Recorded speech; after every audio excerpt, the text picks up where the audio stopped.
शहर कराची में गैस की लोड शेडिंग ने अवाम का जीना वबाल कर दिया। महंगाई के इस दौर में अवाम हुक्मरानों को दुहाइयां देने लगे। सुबह गैस खोलते हैं तो गैस नहीं आ रही होती है, शाम में गैस खोलते हैं तो नहीं आ रहे होते हैं, बच्चों का साथ होता है, आप जिस वक्त भी कुछ कर रहे होते हैं तो चूल्हा जब खोलते हैं तो गैस ही नहीं होती। तो अगर हम बाहर से परचेज़ करते हैं सारी चीज़ें तो उस वक्त आपका जो इकोनॉमिकल कंडीशन है वो अप एंड डाउन हो जाती है, जिसकी वजह से और बहुत सारे मसाइल देखने को आ रहे हैं। रमजान से पहले ये हाल है, 24 घंटों में से सिर्फ 6 घंटे गैस आती है। गैस का प्रेशर है ही नहीं, पूरा दिन खाना सुबह चढ़ा हो तो वो शाम तक, मतलब ये, और 9 बजे के बाद तो बिल्कुल गैस होती ही नहीं है। जिंदगी इतनी मुश्किल ना की जाए ना पाकिस्तान वालों के लिए, तो हुकूमत को सोचना चाहिए। और रमज़ान है, मुसलमान मुल्क है, तो हमारे लिए प्लीज़ ज़िंदगी को आसान किया जाए, एटलीस्ट गैस तो प्रोवाइड कीजिए, कुछ पकेगा तो खाएंगे ना हम लोग रमज़ानों में।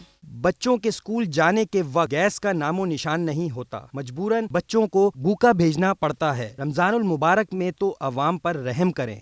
मुश्किलात तो ये है कि रमज़ान में अभी भी गैस आती है जाती है, सही रेगुलर तो आ नहीं रही है। 2 बजे जाती है, फिर 6-7 बजे आती है।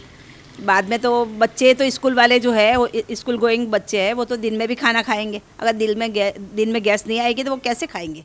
हुक्मरानों की अय्याशियां खत्म होने का नाम नहीं लेती। महंगाई के इस दौर में गरीब के बच्चे राहत में गैस ना होने के बाइस मजबूरन भूखे सोते हैं। अभी से ये हाल है तो अभी आगे रमज़ान आने वाले, रमज़ानों में हमारा क्या हाल होगा। घरों में बताएं हम किस तरह पकाएं, क्या खाएं, क्या करें। जब वोट लेने होते हैं जब तो बहुत बड़ी बड़ी बातें की जाती हैं, हम ये करेंगे, हम ये फ़ायदा पहुँचाएंगे। तो बताएं अब हम क्या करें, किधर जाएँ, किसके पास जाके अपनी फरियाद करें। हुक्मरानों को शहरियों की मुश्किलात की कोई फिक्र नहीं। वादे तो करते हैं मगर इन पर अमल दरामद नहीं होता।